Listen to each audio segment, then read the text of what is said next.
Sebastian. Glad to see you. Glad to see you too. Yes, thank you very much for finding the time to spend some time with me, interviewing you and telling the world about our common success. I think it's beautiful to let everybody know about things that some people think impossible or very hard. But when we show the examples of real people who got approval, especially for EB2 NIW, I think everybody gets excited. Our task with you, Sebastian, today is very least to have at least one person to believe in her or himself and do the same thing. Okay, so we're gonna bring a lot of good to us and to the U.S. government and to everybody involved. So thank you very much for finding your time, and especially that your case just like recent. It's like a hot meal that has been just served. Yes, has been just served last week. It's still hard to realize, to be honest, for me. Of course, because like it's a new chapter in your life, right. and your family also. So it's very, very exciting, and I love your case, and I'm proud of you, and I'm proud that you trusted your case to our company, because I think this is amazing. This is just amazing. Sebastian, let me have like a short introduction to you, because I will want you to give more details about your past, about your career, and we're gonna EB2 NIW is a little bit different than EB1A when we go into criteria and discuss that. EB2 NIW is more about what your career has been about and what we've offered to the US government. So we're going to go from the past to the future. Okay. So yes, guys, I want to call Sebastian Mr. Mueller, because that's what his regalia and his past requires to call him like that, because Sebastian is a neurologist and basically a person of a science who's also been, who spent his career moving the evolution of the drugs and the compliance for the drugs, and using his experience to help a lot of people in the world who are taking those drugs and do it fast and efficiently. So this is in short, but of course, Sebastian is going to talk more about his achievements and everything else. Sebastian, you're from Germany, and we know that because we have two dots over your own, right? Yes. And we all know that still be Danish or so, but it's German, right? Could be. Maybe I don't know if Norwegian gets those things also, but yeah. I don't know either. Yeah. So Sebastian's from Germany. So Sebastian, can you please tell us a little bit about yourself? Where you from? Where you were born? Maybe a few words about your family, how you decided to be a doctor, and just give us a little bit more details. Yeah, sure. My pleasure. So thank you, first of all, for the invitation. And I'm really excited about this decision, which you said was just a few days ago and was really unbelievable when I saw this message on Telegram. We might talk about the different options we have to communicate in between later. It was absolutely amazing. And as you said, the case was approved in only a few days, in just a week. I couldn't believe it when I first saw it. I just thought it's I don't know, something wrong or so, but no, it was. Yeah, really maybe it's a true. mistake, No, there's no mistake here. It was really true. So, but coming back to your questions, yeah, my background.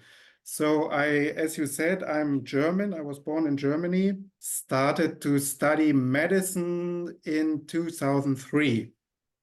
So quite a while ago.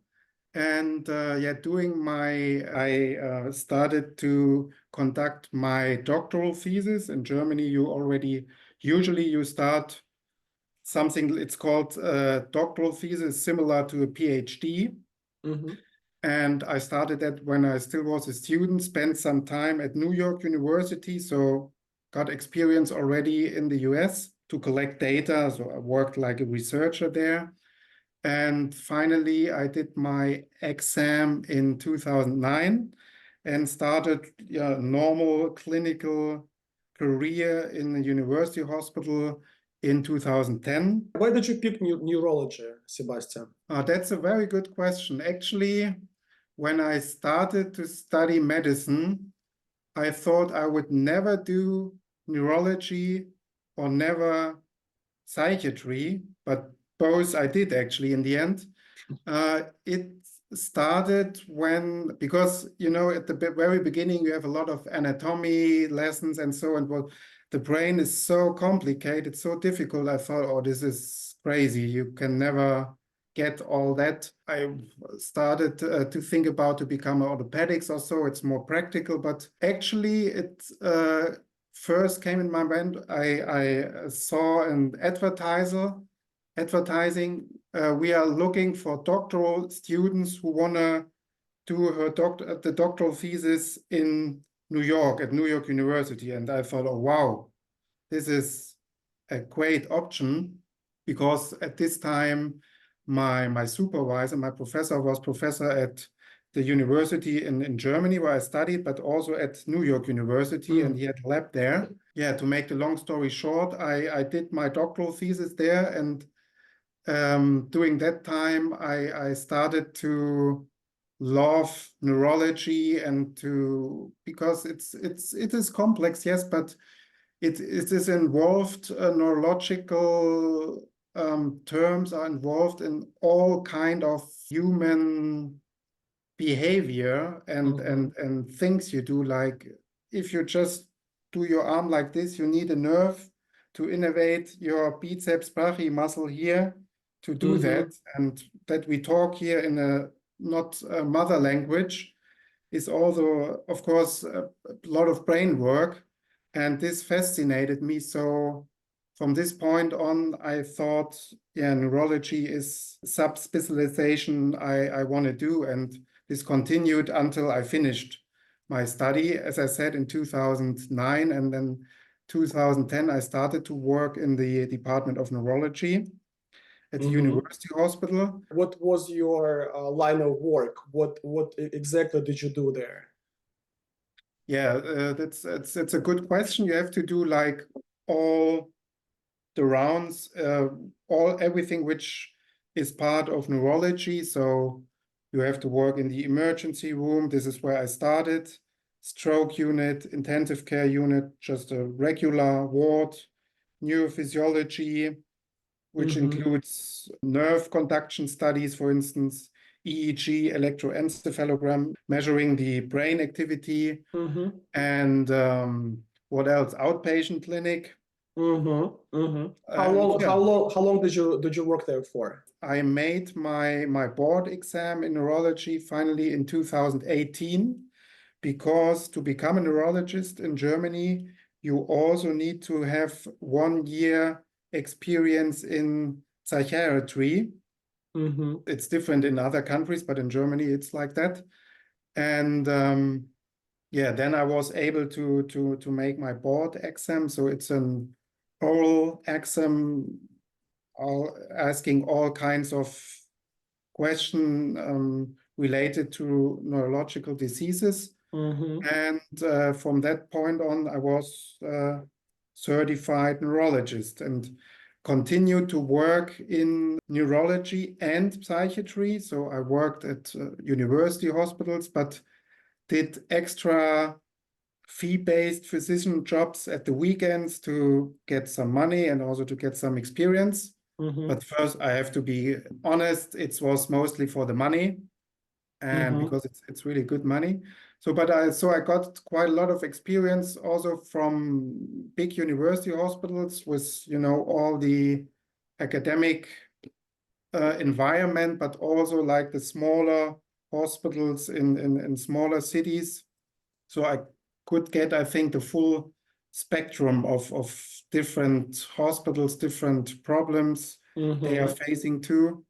And actually, my plan was also to become a psychiatrist, but more and more I realized that in the hospital environment, I didn't feel 100% satisfied. I mean, there are some problems in the German healthcare system, a lot of bureaucracy, which is a general problem. A lot of paperwork, too much paperwork. A lot of paperwork. This is one of the reasons I want to leave Germany, and also in the hospitals, it's killing you the time, and you cannot spend the time with the patients, which you actually want and you should do. I started to study health business administration. So it's an MBA with a special focus on the healthcare business. This was an extracurricular study, and I realized, oh, it's a great opportunity, and I like also this business aspect. And yeah, what could be an option if you want to combine medicine, which is my passion, with business? I ended up, why not pharma industry? At the beginning, I had no idea what you can do as a neurologist, or generally speaking, as a physician in a pharma industry. But yeah, I tried to get information from the internet, talk to different people, and more I realized this is something which could be interesting for me.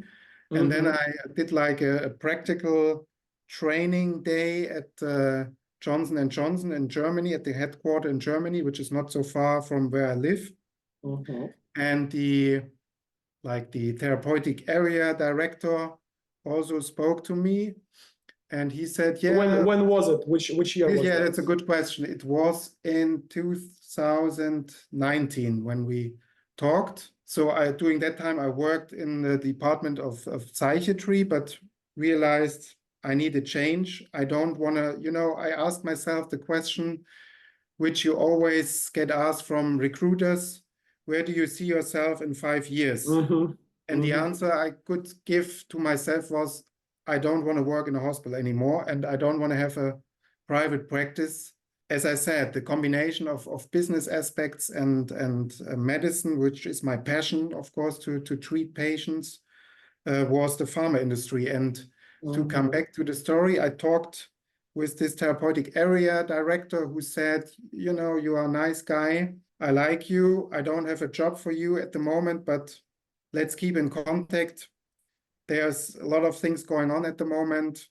And a few months later, so it was already 2020, we talked again, and he said, so now there's an option.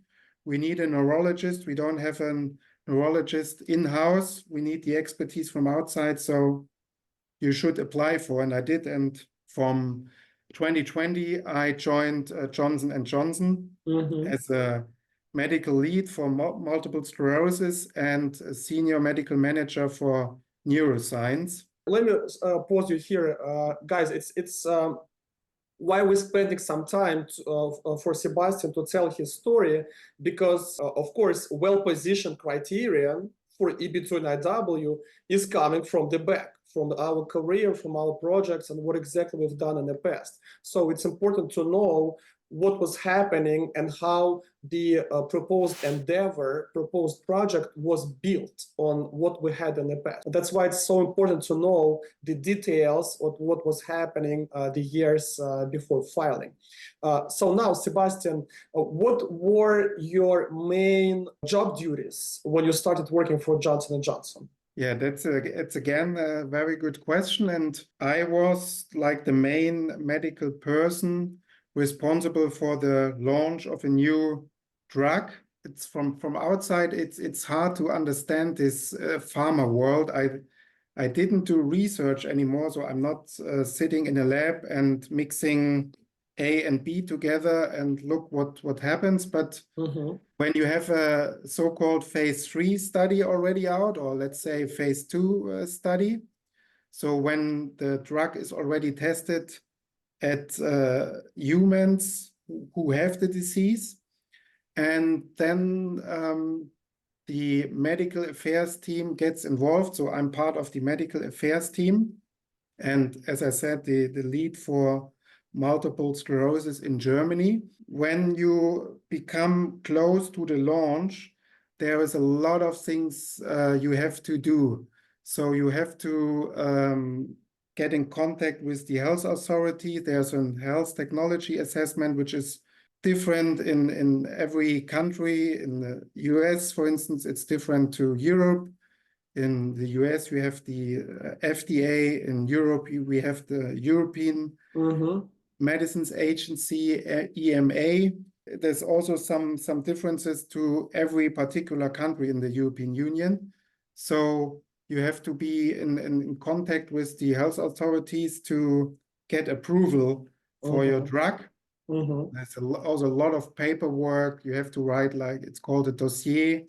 It's so you were the person even more pages than my case has, which we created together. Right. So you were behind that, if I may call it a compliance, right? So basically compliance for It's the a drug. compliance thing, right? Right. So one of Also, the things. you have to develop together, of course, with a marketing team.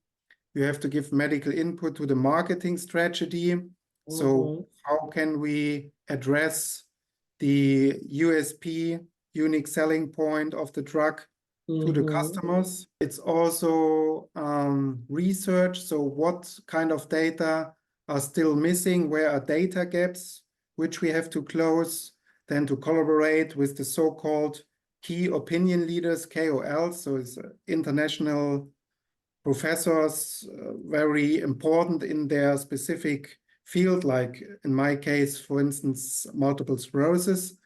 And you have to have a lot of advices with them. They give you advice how to proceed, what makes sense, which doesn't make, what does make sense.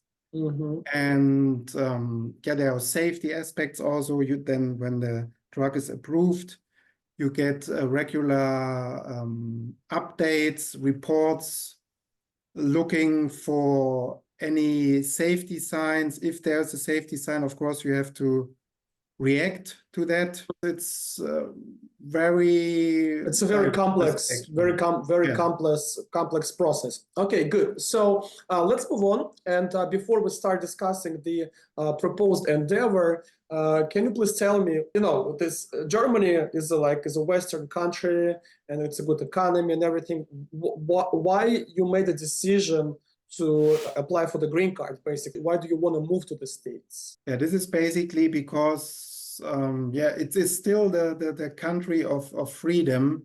And I already talked about a bit. I'm not satisfied in Germany anymore with the bureaucracy. This is just horrible. The people are not as open-minded as in the US. You know, the stereotypes of a typical German are unfortunately true most of the times.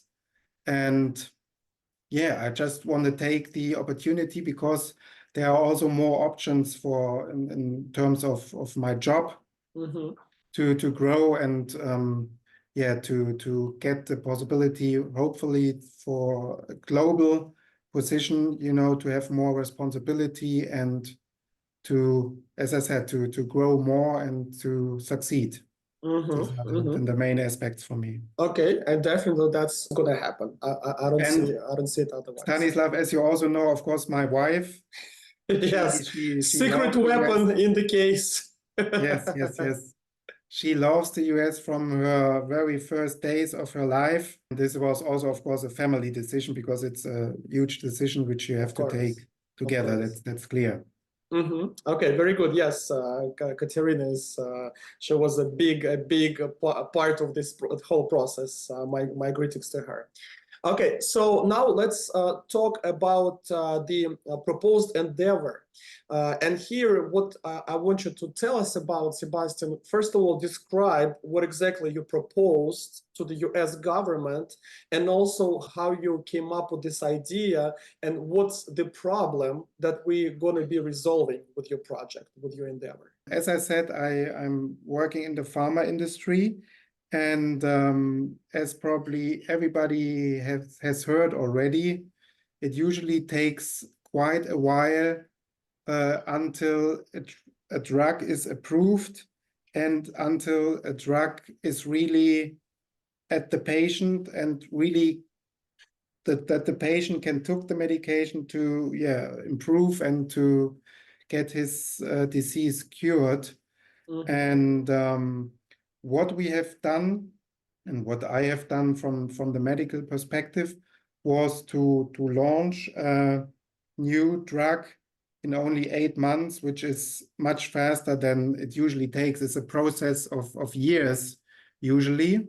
And this is something which is, of course, also interesting for the United States to bring a neuroscience drug faster to the patients, because there are a lot of neurological diseases, from dementia to Parkinson's disease, multiple sclerosis, Alzheimer, yes. many diseases, and many diseases which can be improved by medications. And we are in neuroscience at the moment on a step where we have some game changer medications in the pipeline. The therapies are always getting more targeted, more better, and really can improve the conditions of the patients.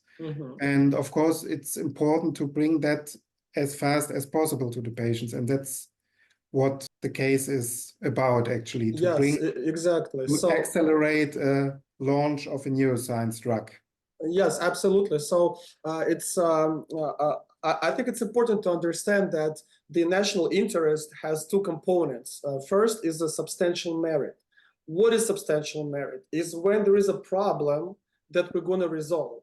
And the second thing is the resolution of this problem is in a national importance for the US government. So let's analyze what Sebastian was saying. He's saying that those new drugs, they take a lot of time to get from the idea to the patient's mouth or patient's butt, depending where it's going. Right, exactly. So it's a lot, but the problem that those drugs may resolve, they're really important, like Alzheimer, Parkinson, dementia.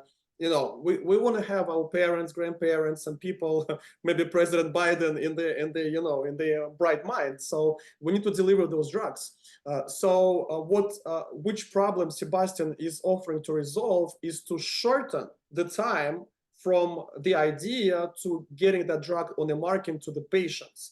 And definitely that's a resolution of a problem. Is the resolution of those time frame for the drug to get faster on the market in the national importance of the US government? Absolutely. There is no questions. And of course, we have to support it with the articles and with the expert letters and with the press and everything. So that the work that has been done. Another question, which is also important to understanding EB2 NIW, how did Sebastian come up with this idea? Okay, how did he come up with this proposed endeavor? And the answer is very easy. That's what he has been doing the past 4 or 5 years and all his career, getting ready for this position, right? That's why it's important to look back to what you guys been doing the past 5 to 10 years and see which solution you can bring to the US government and which problem it's going to be resolved. That's in a nutshell the case for EB2 NIW. Now, Sebastian. Stanislav, yes. Maybe let me just add one comment what you have just said. So the story we told to the officer was that I can bring like the combination of clinical experience, because I worked in a hospital for more than 10 years in neurology and psychiatry. So there was 10 years of experience in neuroscience. I have academic experience because I also published quite a lot of papers. A lot of citations. Could we easily show to the officer? And I also have the business experience with the MHBA and the experience in the pharma industry. So the story we could tell was, this is the perfect combination for that endeavor. Even because for me, it sounded like national interest sounds like, wow, you have to become the prime minister or president to resolve a national problem or so. But it's not that difficult, actually. If you really, of course, you need to have something in the background and from your level of education, but it's definitely possible, as I have shown, and of course we have shown together. Of course, absolutely, yes, and it's a great comment. Guys, let me tell you this. And by the way, let's first finish with what I want to deliver. So, guys, Sebastian, as much as everybody else in the who got approval with our company, he went from the same process, which is called a free evaluation. Okay, free evaluation is a form that you guys need to fill out before actually becoming a client of our company, going to the complex immigration planning. So that's what Sebastian did and got his initial analysis and then moved on with the following steps. For those of you who are watching this stream on YouTube, you guys will have the links below this video to start this process, to go through the free evaluation process, and then come to the complex immigration planning, and then starting working with your team. So don't miss this opportunity and get a free evaluation. And also for those who are watching us live, we're going to leave a link to the free evaluation in the Instagram post or Instagram story, okay? Now, Sebastian, first of all, why did you pick and chose to work with our company? Have you done like more research, or you just found us and like, okay, these guys should be good? Like, can you tell us a little story on that? Mm-hmm. Yeah, this was again my wife. You already talked about her. She got a recommendation. Then she started to follow you on different channels and showed it to me. And as you just mentioned, she said, here, look, you can just fill out this form and yeah, we can see what happens. And that's how it started, actually. Okay, so it sounds like you guys just made your choice in the beginning and trusted the company, started working on the case. Let's talk about how things were moving with the case. First of all, what was the hardest thing for you in the case, paper-wise, document-wise? Yeah, first of all, I have to say you and your team really guide the customers very well through the process. So you have this Telegram channel. So whenever I have a question, I could ask them and the answer was delivered within, I don't know, a work day at latest. Usually it came up after a few minutes. We have this Google Drive platform where you have all the documents. It's really well organized. You understand exactly from an Excel sheet and then which status are all the documents. So this is really, really well organized. You have this regular Zoom calls. And actually, to be honest, I can really say that the whole process, of course, is difficult, but I couldn't say that, you know, one particular thing was like extremely difficult. It's a lot of work and it took a lot of time and energy. And what about recommendation letters? Did you have a difficult time with your recommendation letters? Yes, it's not easy what I did. I think I can say that here that I wrote them. So I wrote the recommendation letter, recommended myself, and then sent it to the guys, and they just needed to sign it actually.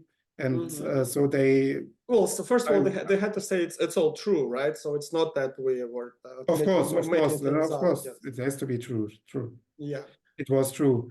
And probably when I'm thinking what was the most difficult, I would say the case presentation was probably what cost the most energy and time, I would say. Because it's not a classical... It's like a personal statement where you explain like what's your endeavor is about and things like that. But as I said, you guys guided me very well. And also if somebody of your team is asking some questions within the document, you get an email. It's very easy and you're always up to date. It went very, very well, the whole process. Thank you. It's good to know. Let's see what questions we have. The research is important, or my background in teaching, which of them is more important and I can rely on? So I guess the question is more to me. Both are important, teaching and research, but it all depends which proposed endeavor you would be proposing, basically, because when you propose your endeavor, we have to prove that you have enough experience in the past to implement that. Just like Sebastian, he proposing one of the things that he proposed is that he would be helping to move the drugs faster, and that's what he's been doing in his career, right? So we have a match between the two. So it largely depends on that. How long does the process take, and how much will it cost? I can't tell you, to be honest. You can remember. No, I don't remember it exactly. It's some money, but I mean, I think I can give a pretty good estimate. Maybe yes. maybe I will not be exact, but pretty close to what's happening. So Sebastian started working on his case somewhere around April or May of last year. Usually those cases take about 6 months to finalize and to send, but because we had Sebastian lived through a bunch of changes in our company with the processes and everything, so we had to extend the time and give Sebastian more time to finalize, because it was our thing that we were changing the processes and everything. So it took about, I would say, about 10 months to finalize the evidentiary base. And I took about a month to write down the memorandum for the case. So somewhere around 11 months, maybe a little more, maybe a little bit less. So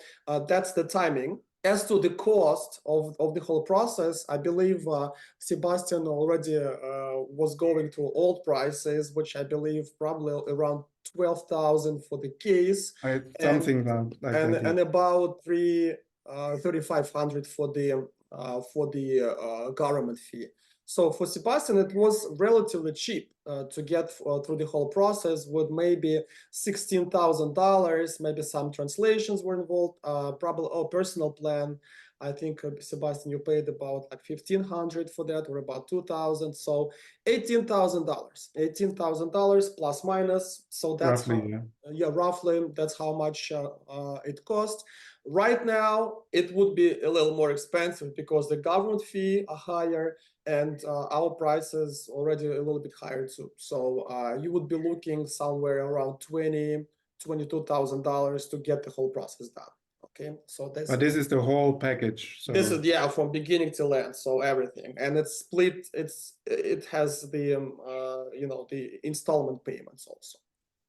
Exactly. Okay. It's also important to say that you don't need to put $22,000 on the table on the very first day. This is also important to understand. It's split in payments. Whether you used your education and national interest project to match the criteria, or you were going through the exceptional abilities. I'll tell you guys a little secret. Okay, I'll tell you a little secret. So yes, we use Sebastian's education because he totally and fully satisfied this criteria, but we also use the structure of exceptional ability to prove that Sebastian is well positioned to do whatever he is offering to do, to move the new drugs. So it's kind of, we primarily use the education, but ultimately we kind of use the exceptional ability, but in a little bit different manner, proving the well-positioned criteria. Since the compliance requirements in your field for Germany and US are different, did you need an equivalence document for your experience working on German compliance? We didn't need that. A good question, but no. No. It's a good question, but basically, and I know why Sandeep is asking this question. So let me rephrase what's actually Sandeep is asking, and it's very important for the medical field, because a lot of doctors say, okay, I'm not gonna participate in EB1A or EB2 NIW because I don't have a license to practice in the US. So this is the wrong thinking, guys. Let me tell you this: for 2023, we got approval about, I believe, about at least eight doctors from abroad, none of whom had no license to practice in the US. So same for me, by the way. Same for Sebastian and for other doctors in the field. Like we don't need, if you know how to pack those petitions, you don't need a license. Okay, you don't need that if you know how to approach that. And we know that. But in this case, it was a little bit easier because if you listen carefully, and that's why Sebastian gave you so much details on his career, he not only worked with the body of the compliance body, which is different in Germany, in the US, but he also worked in the professionals in the field to get those drugs moving. So it's not only about knowing the compliance requirements, but there's a bunch of other things that you have to do. Exactly. So that's why we were focusing on those things. And that's why the officer was like, okay, now I understand what's going on. All right, guys, very good questions. So don't forget a free evaluation if you first step to immigrating to the US. Everybody's going through the process. There's no exceptions. So you guys can find the links on my YouTube channel under any video that I post. And we usually post them also on Instagram and on TikTok and other platforms. So now, Sebastian, the last question to you. If you had a time machine and you could go back to the beginning of your case, what would be the advice that you would give to yourself? Oh, I wasn't prepared for such kind of questions. Also think about it that way, that other people who are in the beginning of the process, or they started working, or they're thinking about starting working, what would you recommend them? What would you tell them to make things easier for them? Yeah, you just need to do it. I mean, you have to understand, and I think this is clear for the audience, that the green card is not falling from the sky, and you not just need to open your mouth and get it, but you need to work for it. And I can really say by my heart that I can, and the audience could also rely on you and your team and your experience. You really guided me through the whole process, and what the customer has to do is to fight and to understand that it's not for having a coffee, but to really to get the green card in the end. And if you understand this is the aim, and I want to achieve it in 6 months the best, I need to understand, okay, I need to do a couple of night shifts and need to work on weekends to finalize it. If you understand that from the very beginning, everything is open for you. I think it's the best advice that you can get, guys. If you started this path and you're serious about it, what Sebastian is saying, in short, to summarize it, you need to commit to your petition, to your documents, and you need to trust the processes that you are offered to go through with the team. So if you do both from the very beginning, things are going to be much easier. Not very easy, much easier than it could have been. Okay, right. So yes, Sebastian, let me go ahead. Finish up. Stanislav, just one comment more. You also have connections to different agencies. So like if you struggle, for instance, to develop a business plan or something, like you can get advice. It's possible also. So absolutely, if you may now think, oh, I want to start my business, but I have the idea, the vision, but I don't know how to create a business plan, for instance, it is possible also with the help of an agency. Absolutely, yes. So basically we have all the resources for you guys to have one-stop shop. Okay, if you need translations, no problem. If you need to open up a company, no problem. If you need a business plan, sure. If you want a few extra publications, or you need the press about you, definitely we have all the resources to help you out and strengthen your case, because our purpose is to bring you guys here in the US, and the goal of our company is to bring 10,000 people to the US by the year 2030. Right, so we have high goals, and Sebastian and Katerina is already, 2 extra people to this goal. My child also, and the child, of course. So three people, and we're getting closer to our goals. So, and the more we do this, and the better for everybody. All right, so Sebastian, thank you very much. My warmest greetings and love to Katerina. She was great. She helped a lot with the case, and she connected us. So this is amazing. And of course, guys, your wives and your Thank you. husbands also, important factor in this whole thing. So thank you, Sebastian, to your family. We are with you until you get your green card. So you have the group open, and with any questions, we will be available to finalize your whole thing.